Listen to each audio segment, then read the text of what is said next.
Good morning, fellow colleagues. You've heard what I've had to say at length with regards to this bill. Yesterday you received on your desk, and I hope you still have it, 2 letters from the City of Loveland. The first one from the majority of City Council, and the second one from the Loveland Chamber of Commerce, small business community, who literally represent the businesses in my city. The letter you received from the City Council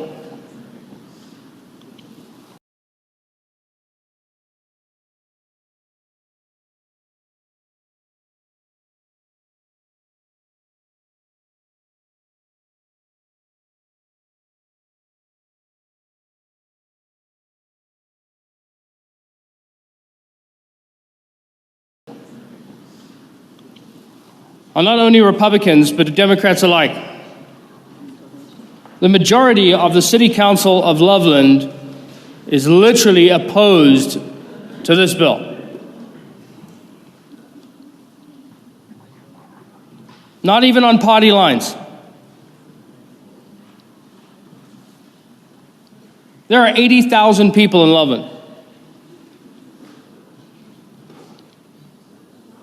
And they elected those city council members. And they've spoken. I truly don't know how more to get this point across.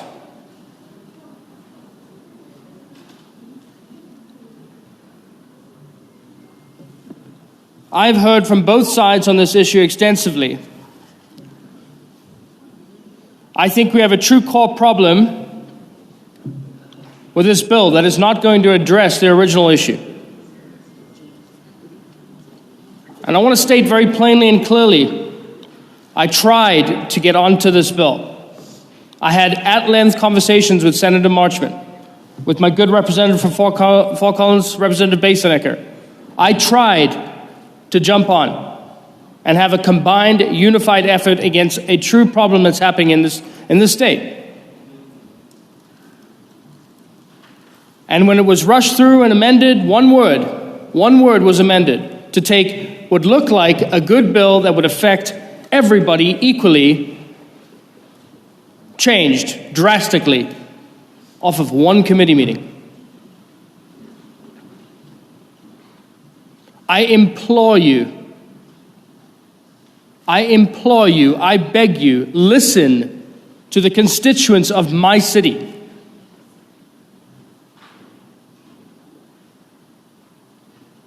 A whole city council signed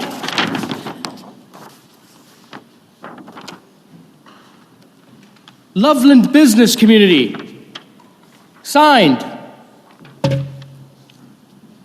This is not a joke anymore.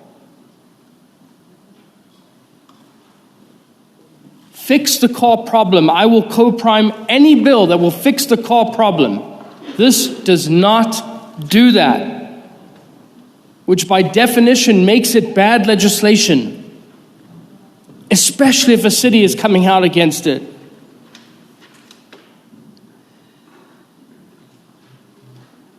I tell you all the time when I come down to this well, I represent Loveland.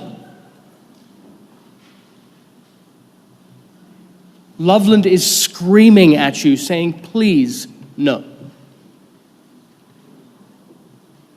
Please, no. How do I go back to my constituents and explain the actions of this body if you vote yes on this? Nothing is plainer to see than a city demanding you to overrule this legislation and vote it down.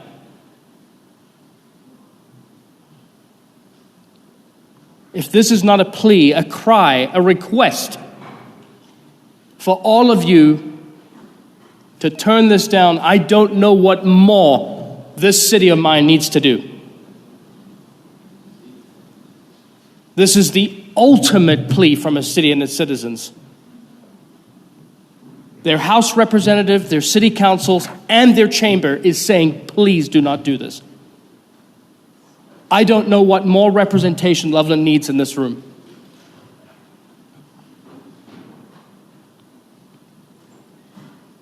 Before you hit that button today on third readings, I ask you to please take into what I'm saying. I'm here representing my district, and clearly this is an attack. Vote with me today. I have voted with you. I've heard your plea. I've heard your cry. I've heard what your districts require. I'm not always voting on one side of the aisle. I'm voting for what's good for your district because you come down here and you make the right sales pitch. I am making that sales pitch to you today, here and now. And I stand as God is my witness and you is my witness. And every time that I've voted the right way for your constituency is what's right for your district. And I plead with you, fellow colleagues. I plead with you here and today. There's nothing more than my district does not want than this bill. Please hear my words. Please hear my heart. Please hear my constituents. Please hear my city council. Please hear my chamber. Please hear Loveland. Because clearly today, they have spoken. Representative Frizzell.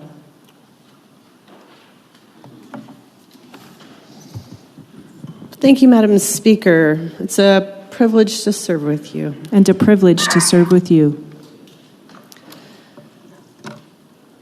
You know, urban renewal authorities, tax increment financing, downtown development authorities, these are complicated and nuanced matters. The law around them, the regulation around them is complicated and nuanced. I don't think anybody in this chamber, or not many, can claim to be experts on this. There are urban renewal authority plan areas that fit with perhaps the intent of urban renewal. There are those that skirt the boundaries, and we're not here to judge. We're just here to create those guardrails in this chamber.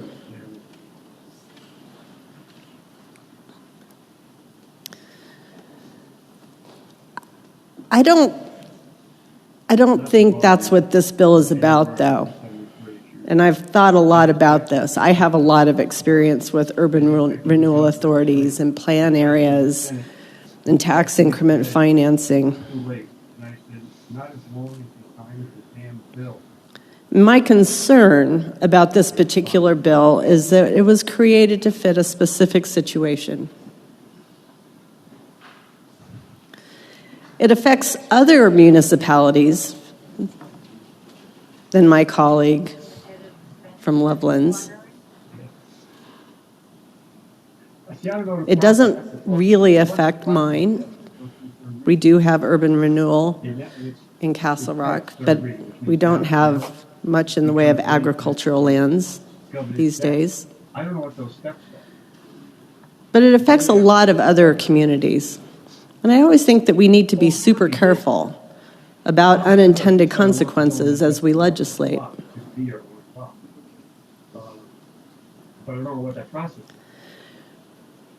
My colleague from London, Loveland, or London,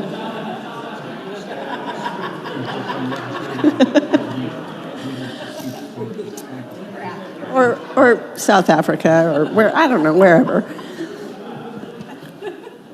You know, he made an impassioned plea here a couple of minutes ago, and that was to listen to his community, because they are the most directly impacted by this legislation. And one of the letters from the chamber in bold letters says, Loveland is our community. And I hope you find that to be as powerful as I do. Because they're saying in that statement, let us decide. Let us determine what is right for our community.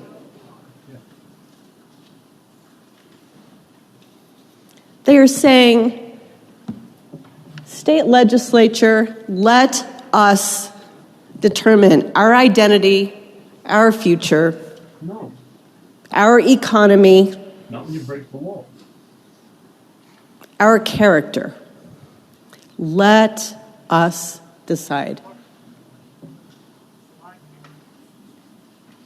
You, each of you, is from your own unique community that is proud of who they are, where they come from, and where they're going to go.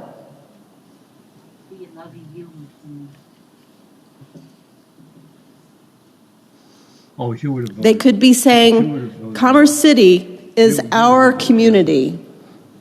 They could be saying, Pueblo is our community. They could be saying, La Junta is our community. We all represent and we are all bound to do the right thing by our constituents. But that said, we all have a name tag that says state representative. All right, so that's a balance that we have to achieve. Sometimes we have to take that community hat off. This is not one of those. We can say, I'm a state representative, and the right thing for this state is to let those communities determine their destiny.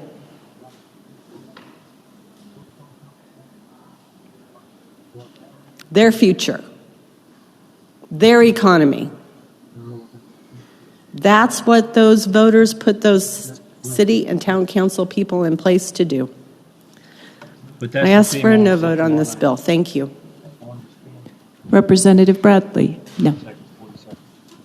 Minority Leader Lynch? Thank you, Madam Speaker. It's an honor to serve with you. And an honor to serve with you. Even on a Saturday. Members, I also was asked to co-prime this bill from the Senate, and I thought long and hard about it because I don't have a problem with this policy. This is not a policy issue. This is a very curious deal. This bill was introduced into the Senate on April 10th. I don't know about you, but I've got bills that were introduced the second week of session that still have not got as far as this bill has got. This bill today can become law on our next vote. The governor asked us to do what we could to try to get housing going in this state. This project brings 1,200 high-density housing units to northern Colorado. That's what they told me. About 1,200. Now, a lot of talk on this has been about a loophole. Well, loophole to me implies that something is illegal or we're going around the law, but the law as it exists today allows for what is going on. And what happens is developers plan on that, not thinking they're going to get the rug pulled out from under them at the last minute. There were things we could do to still let this policy go, but let the people that have already planned on it invested literally 10 years and millions of dollars to develop, get this, their own land. This bill is a attempt, I'm going to watch my words, to manipulate this body for a local agenda. That is not why I came down here. I did not come down here to get into the fights of other people's districts, people's homes, people they represent. This is not even in my district. It's close. I drive through it. He blocked that. So my objection to this today is not because the policy, it's decent policy. We had an opportunity to let these people that have planned for years and millions of dollars to develop their own land for the benefit of northern Colorado, to go along with what the governor wants us to do, which is create housing. But because there are some agendas on a local level, they've decided to elevate this to this body, and it's just not a good way of doing business. We have an opportunity to make that right. I would encourage you to think about if this was your district, and if this body was trying to play in the local governance of your district in an unfair manner. That's what this is. It's not about the policy. The policy's great. I think under different circumstances, I would gladly co-prime this bill. But not under these circumstances. It's just a little too curious that this was introduced April 10th. Think about the bills you have out there that were introduced on April 10th and are going to become law just a few weeks later. So I would encourage you to do the right thing. Think about it when you place your vote, and vote no. Representative Boesenecker. Thank you, Madam Speaker. It's an honor to serve with you. And an honor to serve with you. And thank you to my colleagues who have spoken out in opposition to the bill. I would be remiss if I didn't say that your districts are well represented by your presence here. So I just wanted to acknowledge that we can disagree vehemently on an issue and also work together on issues. I want to speak briefly to something I think is important.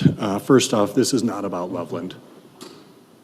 If a development goes through in Loveland, if a development is not approved in Loveland, that is neither here nor there, quite frankly, to this body, because I completely agree. This is about local control. Now, in the instance of Loveland, what needs to be mentioned as well is they have not received the approval of their county commissioners for this development. Loveland does not exist in a vacuum. Loveland does not make decisions that only impact Loveland. In fact, Loveland makes decisions that impact Larimer County, surrounding communities, and this body, which is why it is important that we as a body address this issue through this bill. When Loveland makes decisions, it should happen with the consent of all taxing entities who would otherwise receive those property tax revenues. When a choice is made to the contrary, this state backfills every penny of those dollars.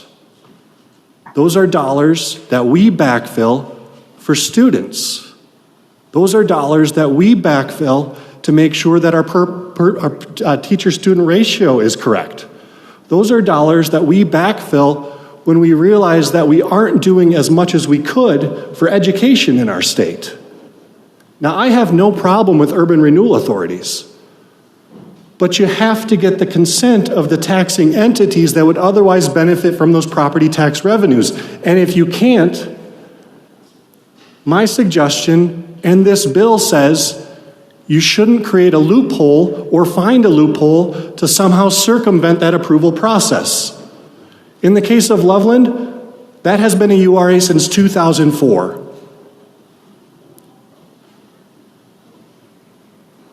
What has been going on there?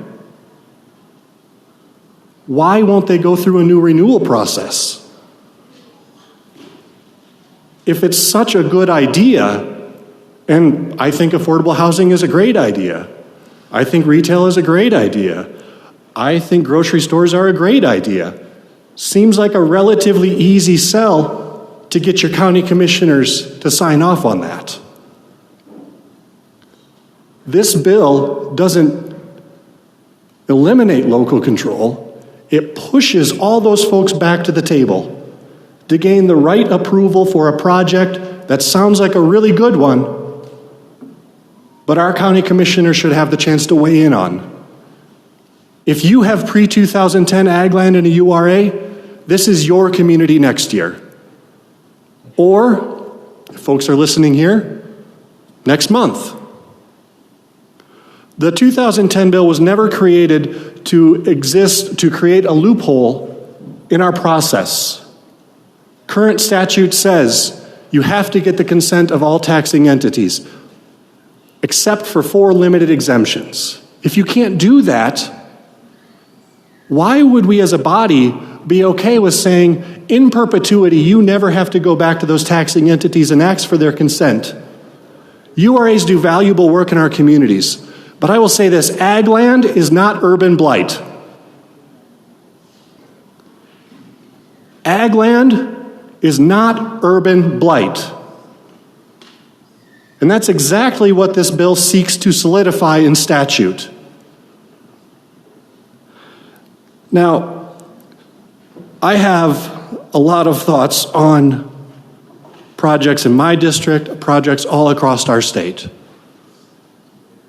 We have a responsibility as a body, however, to ensure that we don't create a race to the finish line for those who found the loophole first, or by saying, you got caught with your hand in the cookie jar, keep it in there for as long as you want, take as much as you want, and we'll decide when to close off that cookie jar. That's not how this body works, that's not how statute works, and that is not good public process. URAs are tools that are used for a particular purpose. Quite frankly, they're not development tools. They're designed to address urban blight. And again, ag land is not urban blight. This bill closes a loophole that was never intended to be there. It ensures that property taxes are directed to the entities which should receive them, or by their consent are redirected through a URA. It is simple. I would ask for your support on this bill.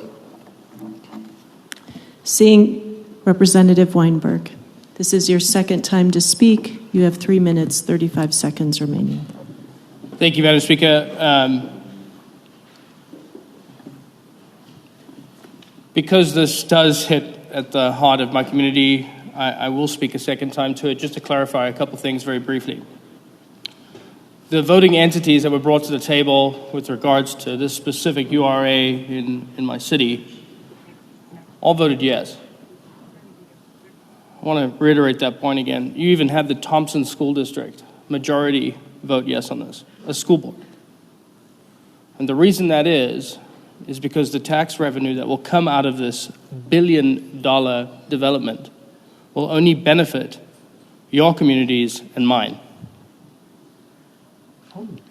There are 5 sections in the code. We are addressing 1. There's a lot bigger problem with this URA so-called loophole than just this 1 section.